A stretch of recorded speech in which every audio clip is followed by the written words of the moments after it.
My name is Andy Lindberg, and I'm the executive director for Westwind, which is a 529-acre nature property on the Oregon coast.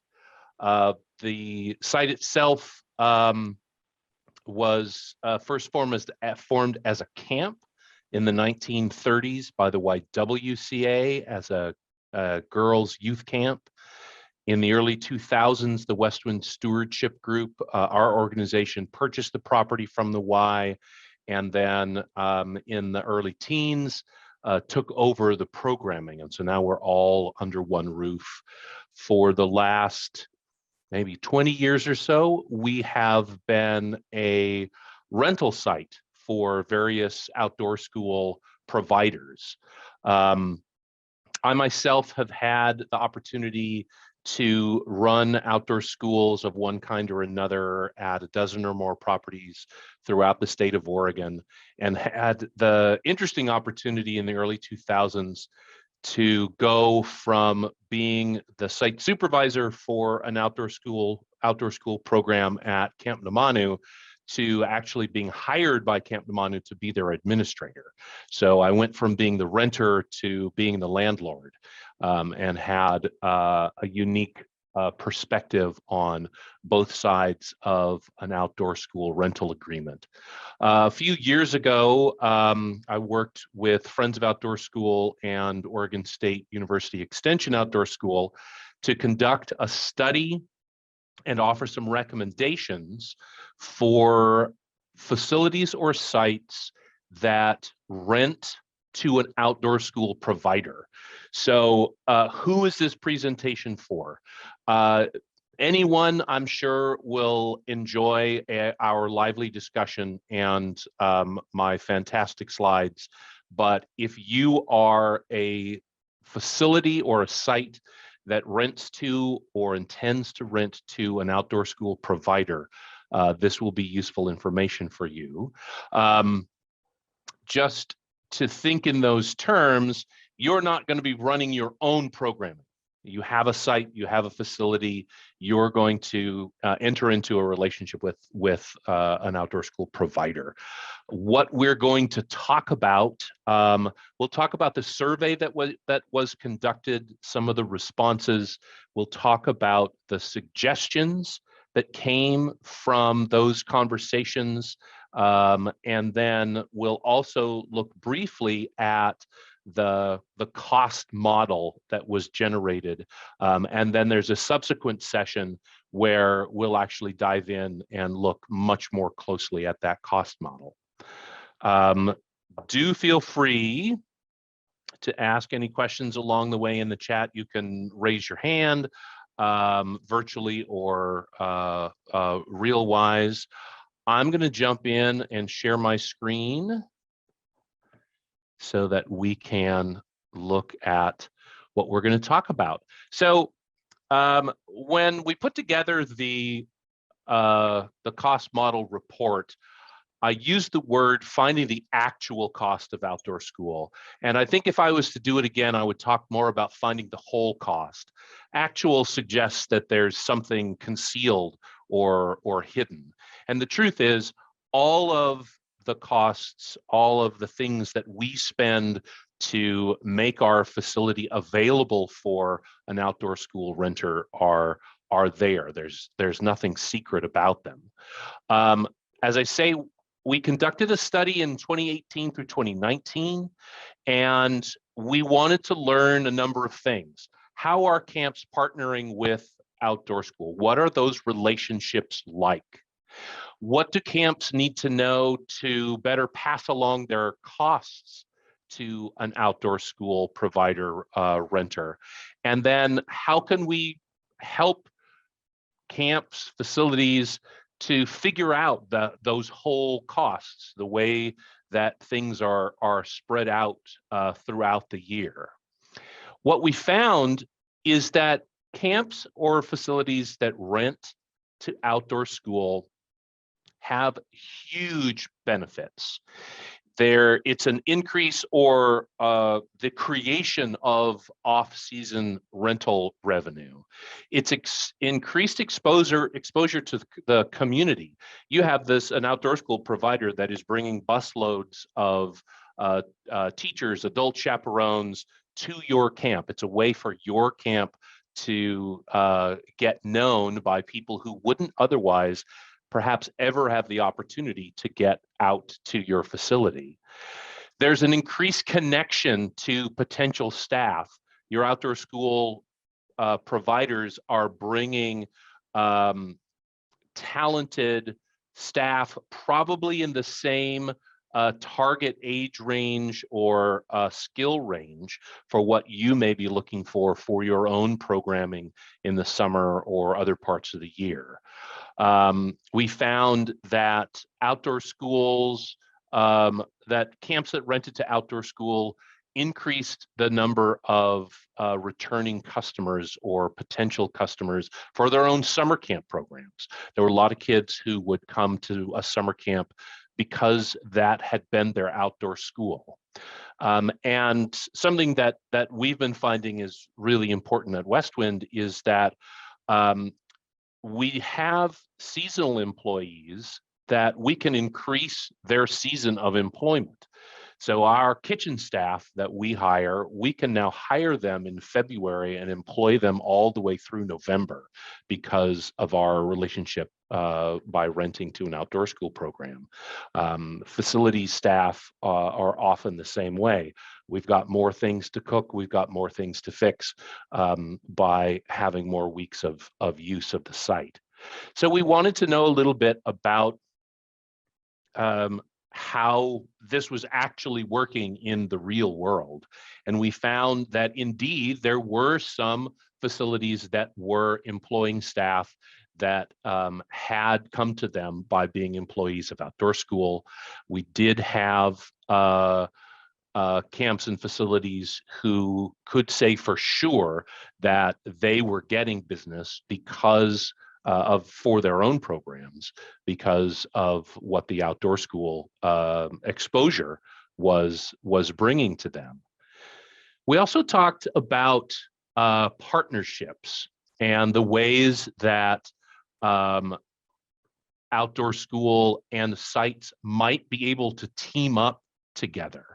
And we asked about whether people were taking advantage of combined purchasing, whether that's going in as simple as, well, we both use Cisco, so let's do a combined food order and we'll figure it out that way. And there weren't a lot of sites that were taking advantage of that. Similarly, your outdoor school provider might be a good partner for a grant or capital funding, even if they're just writing a letter of support. That's something that funders are going to take more seriously, because you can show a funder how many more people are being impacted. It's not uncommon for an outdoor school to be bringing more students to have an experience at your camp than you bring to have an experience at your camp. And so we really found that there were some lost opportunities in facilities being able to leverage that relationship. So what I want to do is pop us into some small group discussions for a moment. And I'd like you to, we're going to do this we'll do 4 minutes. And what I'd like you to do is to share what your relationship is with outdoor school, and just a little bit about how you'd like to change or improve that relationship. So we're going to keep moving forward, but if you would please, I'd love to see in the chat, if you can share in the chat some of the things that you shared about how you'd like to improve or change your relationship with outdoor school or with your renter. I'm going to get back to our presentation real quick here so we can start jumping into some more specifics. So one of the things that is going to be important for you is to understand how your facility fits into the world of outdoor school. We'll talk in just a few moments, just a brief overview of how Measure 99 funding works, because those of us who are rental sites kind of got left outside of the official chain of command. But it's also going to be important that if you're partnering with a school or several schools or with a school district or a number of school districts, you're going to want to understand their budget cycle.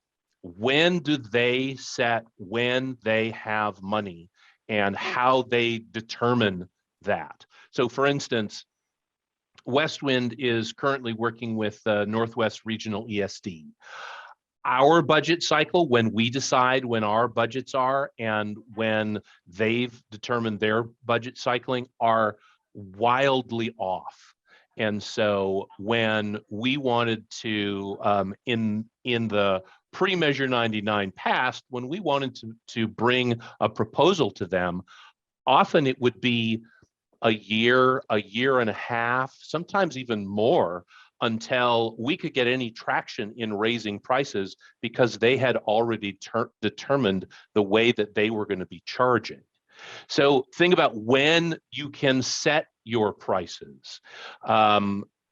If you are looking at a model where you're running only operation budgets, so year to year, then you'll want to look at probably much earlier in the year, starting to plan your facilities costs, because as we'll see in just a few slides, you can actually pass some of those year-long costs on to your outdoor school in your outdoor school costs.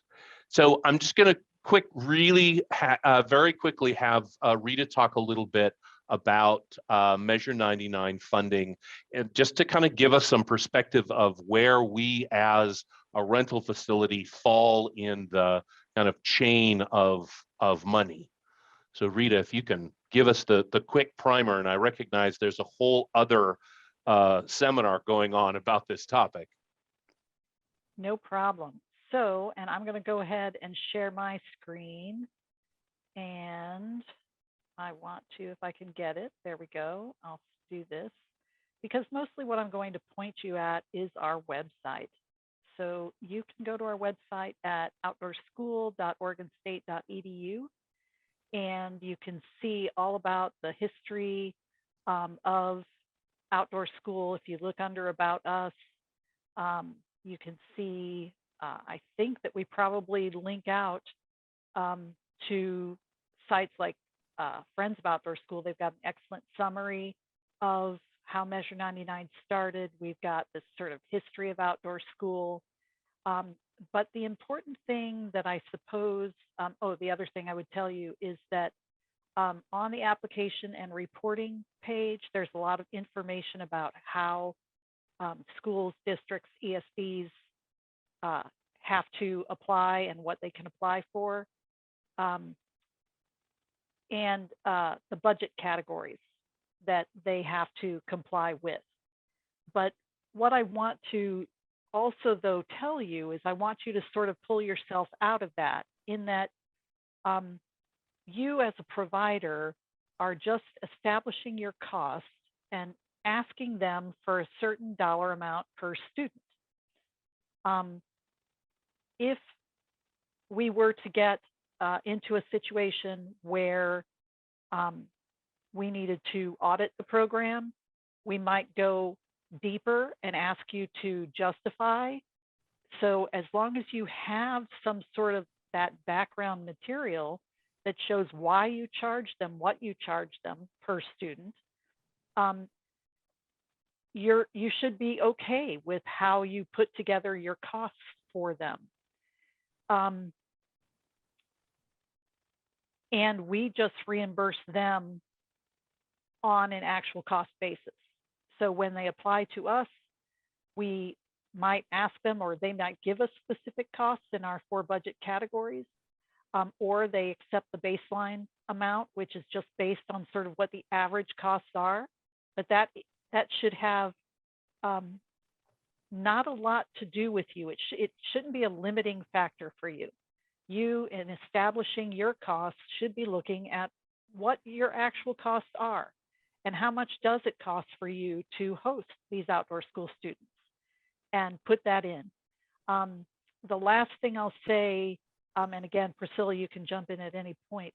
The last thing I'll say is that it is important that you not live in this world of deficit mindset, and that if anything, you can estimate your costs on the high end, in that when they ask for their initial award, we're looking at that to say, does this seem reasonable? As long as it seems reasonable for us, we're fine with that. Or they accept the baseline, which obviously is reasonable. And that if you were to be giving them a cost that has taken into consideration exceptional things that could happen but maybe haven't happened, and that in the end you end up invoicing them for less, that's probably okay. We're not going to argue. They're probably not going to argue. But your relationship is with the school district or the ESD. So you always need to, as Andy stressed, you need to work with them. You're contracting with them. You need to make sure that what you're doing, how you're doing it, is acceptable to them. Anything to add on to that, Priscilla? I would say that if a school applies or even reports costs that are noticeably higher than what we have seen in the past or the average for another school, we may ask them why. There's many reasons why a school will choose one provider over another, and they just need to be able to explain to us why those costs are appropriate.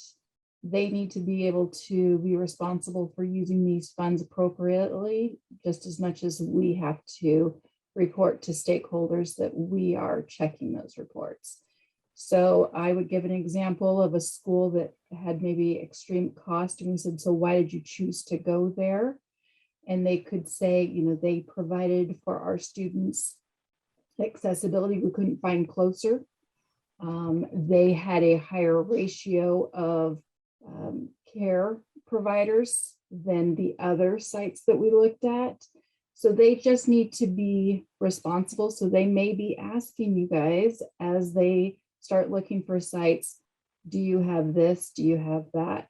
So that they can make the most logical choice, the best choice for their students. And that's what we look for when we ask them the questions. So the resource that you have available to you to get some guidance about the ways that you can chop up your costs and look at things is that cost model study. So we're gonna talk about 2 important pieces of that.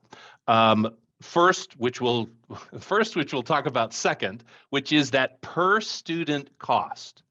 You're going to want to break things down so that you can say, this is the cost for a student based on what I as a site need to pay to host outdoor school. And I think one of the things that's important is to kind of open our minds to remind ourselves that we have costs that happen before an outdoor school student steps foot on the site, and we have costs that happen after those students leave. So let's take a look at what kinds of things it's okay for us to accept are some of our costs.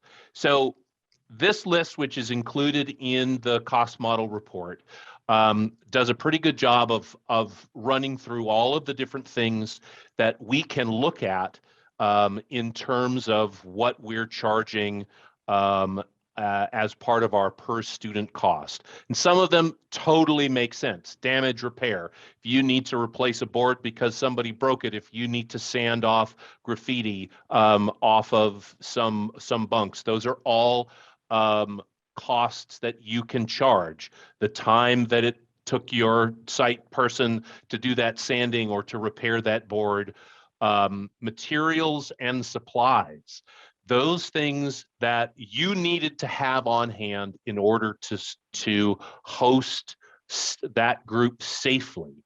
Food and kitchen supplies. Look through your kitchen.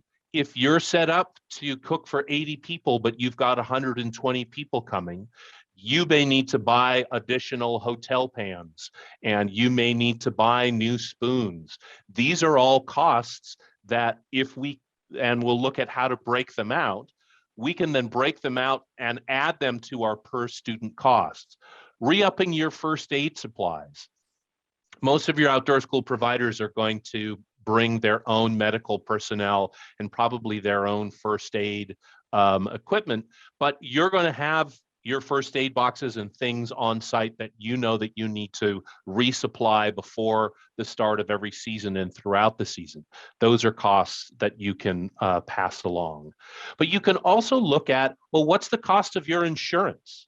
What's that insurance cost during the time that outdoor school rental is taking place?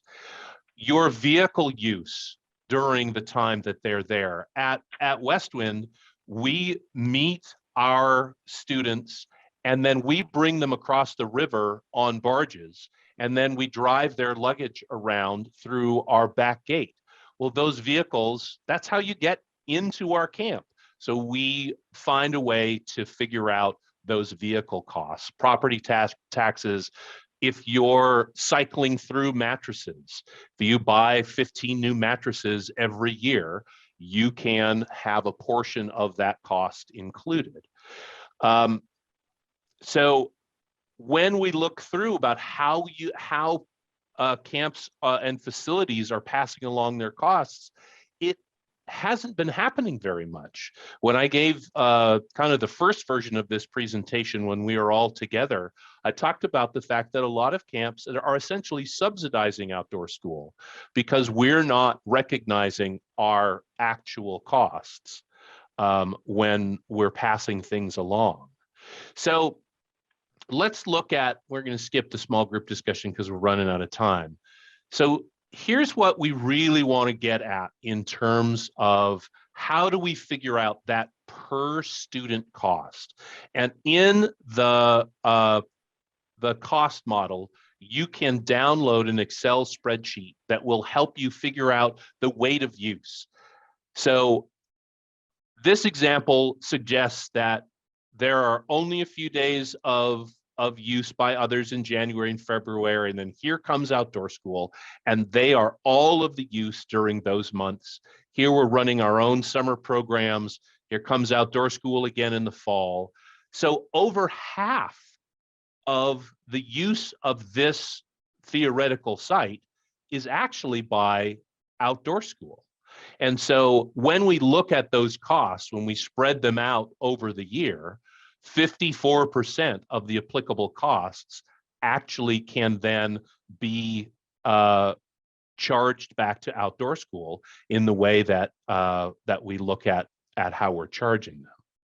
So just to kind of think through this, I'm going to suggest that you want to look at not only your operating budget, as you lay it out January 1st through December 31st, or whether you start in the middle of the year, you're going to have those yearly costs that you're tracking.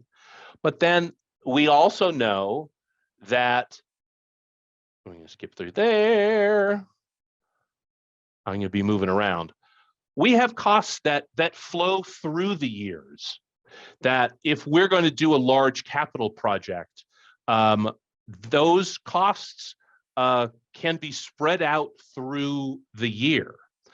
So for instance, if we look at the, I'm going to move through my slides, pardon me, I'm just suddenly conscious of how quickly 45 minutes passes away. So there's an example laid out in the cost model documents, giving a way for us to look at how do we pass along the cost of a capital improvement. So in this case, we've looked at some construction on our meeting lodge and an accessible shower house. It was a $200,000 fix. And we've laid it out as $18,000 for a single year cost. So what we can do in the cost model is we look at the number of students, we look at how we weighted those students over the course of 2 different years. And we can see that in 2020, this is very theoretical, of course, this was pre-COVID, the cost of the per student cost just of that capital improvement is $11.45.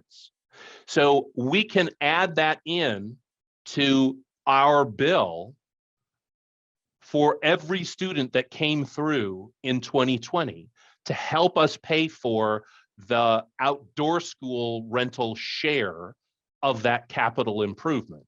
Now, if you bring different students in, it's got a different weight, it brings that cost down. So you can either look at it year to year, or you might want to look at looking at like a 5 or 6 year average for that weight if the number of students has ebbed and flowed.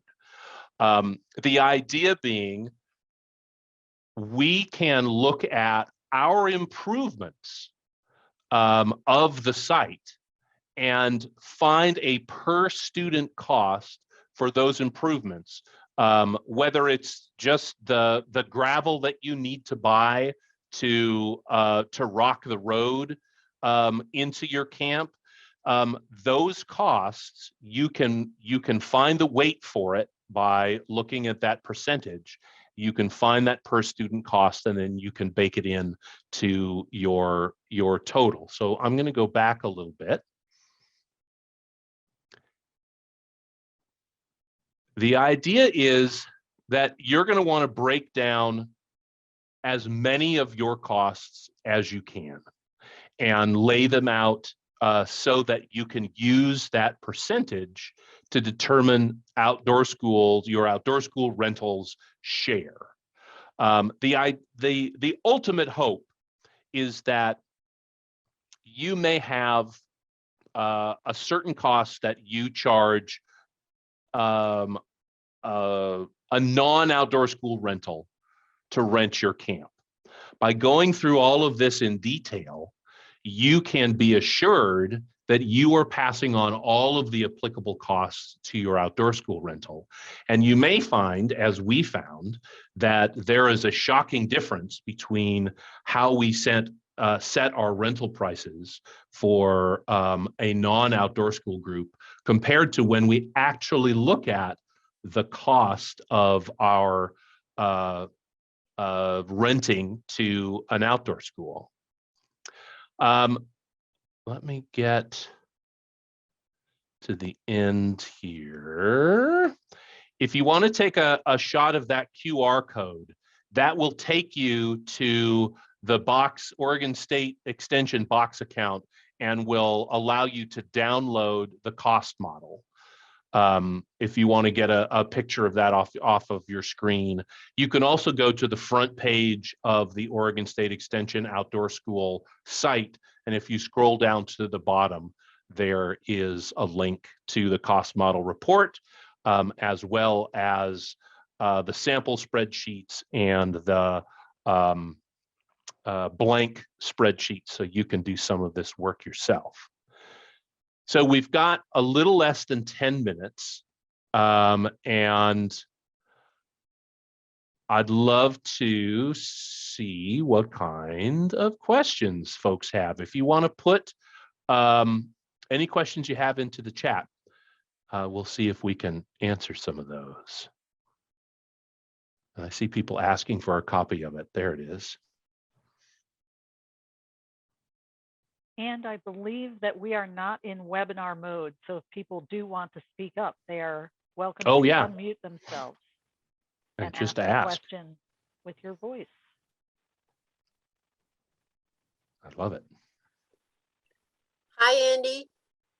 Do you do separate cost model analysis for residential ODS versus day camp ODS?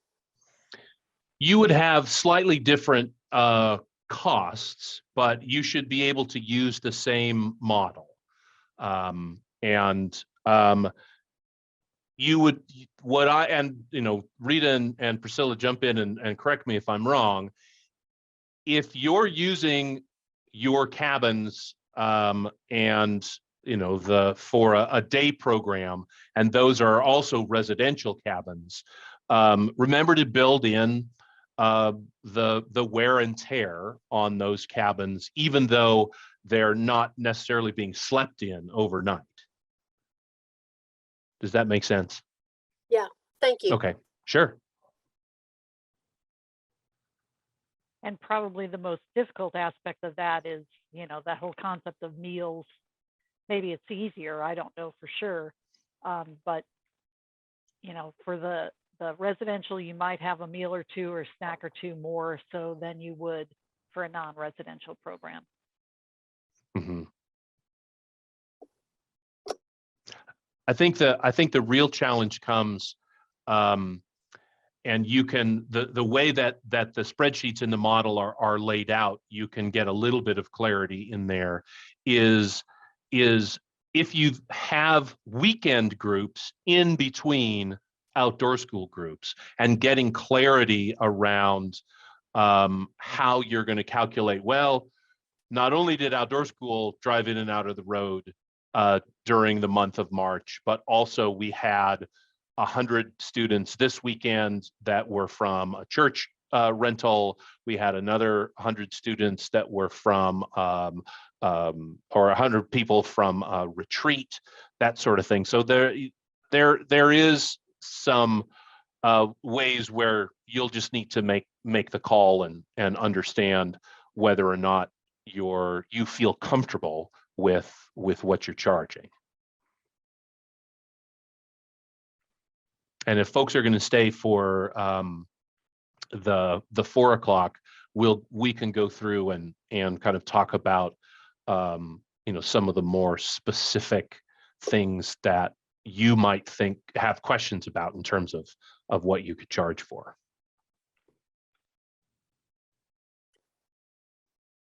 Is there a place where I might look at sample dollars per student day from existing programming? So my response to that would be that what we have as our baseline costs are, we have a baseline cost for like 3 days, 0 nights. And what we've done is we've taken the average costs over the years for that length of program, and we've added some inflationary amount to it and said, this is what most people are able to meet for, but that includes all 4 of our categories. So that not only includes provider costs, but it's transportation, it's stipends, and it is program costs. So anything that the district might pay on top of that. So no, we don't have a number that you as a site would give to your provider or your renter or your school district. But we have an over-encompassing number that you can look at to see if you fit in. Now, again, what I wanted to say is do not take that as a limiting factor. If you are calculating your costs and maybe for the first time in your history, you're actually looking at your actual costs and you're going to not, supplement their outdoor school experience.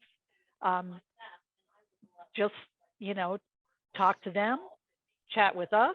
we're happy to join you in a conversation with your school district. If they, approach you and say, oh my gosh, this is way too expensive, they're never going to reimburse that. Feel free to say, well, let's talk to them. Actually, find let's out what ask they them. say. Andrea, I see your virtual hand up. Thank you. Rita, thank you so much for that conversation that you just had with us, because it's one thing for facilities to be told, put your actual costs down, but then it's another thing for providers that use our sites to say to us, oh, well, the schools, they don't have that much money. And we're not coordinating with the schools. We're only coordinating with the providers. And so they push back and say, no, we can't charge that much. We can't charge that much. And when you say, look out 3 years and do your capital costs and make sure you capture all your costs. Well, the reality is, will they really pay that? Or is it always on the backs of facilities? So I would say that I'm frustrated with the process, to be honest with you. I appreciate that we're supposed to know when the schools have their budgeting and but when you're not, I'm not working with a school district. I'm working with a provider. And the provider is the one working with the school districts. Mhm. And then when we're told, well, the districts aren't going to sign anything yet, they're not, well, I haven't gotten this back yet. And so when you sit, 3 weeks out from outdoor school starting and they've just given you a prelim draft, but we still don't know, that doesn't seem right to me. It seems like I should be able to say, I'm sorry, I'm going to go with these providers or this group. So there's part of me believe, yes, we went through that whole cost model thing. We raised our costs $4 a student and there was pushback. Wow. So I think that without a universal cost in Oregon of what facilities can provide, we are always shooting BBs. That's how I feel. We're always shooting BBs, and schools can push back and say, no, there's not enough money. So enough of my complaining, but I don't know what to do about that. So Andrea, I would have to say the one issue that we keep coming up with, because we have been asked that before, not only by sites, but by providers, is everyone provides something so different.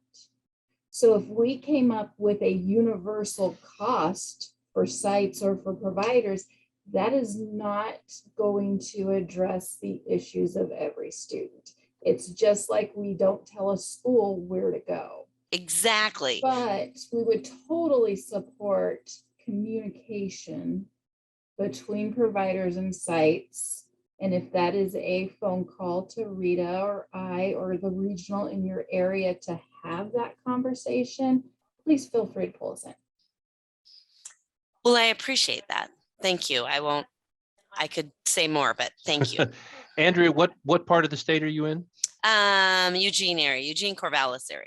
Okay, So Lane County. Who's the coordinator in the Mid Valley there? It depends. We have that split between the Corvallis office. So it could be Priscilla, it could be Lane County would Sharpie. be Amy. Okay, Amy. Yep, Lane is Amy. But if you're into Lynn or Benton with any of your providers or any of your districts. Okay. Thank you. All righty. So I'm not sure if we're on. Can I say just one other thing though? Sure. I think I agree with you totally about the universal, but I think that it seems like our school districts in Oregon, and rightfully so, have a very much scarcity mentality, and especially teachers. And they've been told so much, they can't do this, they can't do that, they have to go out and get their own things. So I think it's a bigger conversation than any of us can answer. I wish that there was more times that we were with administrators and we could have some of these conversations. Yep, it is hard. And that conversation between the teachers and the district, who are we talking to versus who you're talking to? Yep, I totally agree that if we can get everybody into a room and have us there present, we can at least assure them that, and again, we may not be able to assure them in future years, but currently we're doing fine on budget, and do not be afraid by a $4 increase. That is okay. Yeah, that scarcity mindset is just hurts us all so much, and so many of us are still in that place. I don't want to frighten outdoor school, because then I'll lose their business altogether. And I need that money even though it's not enough.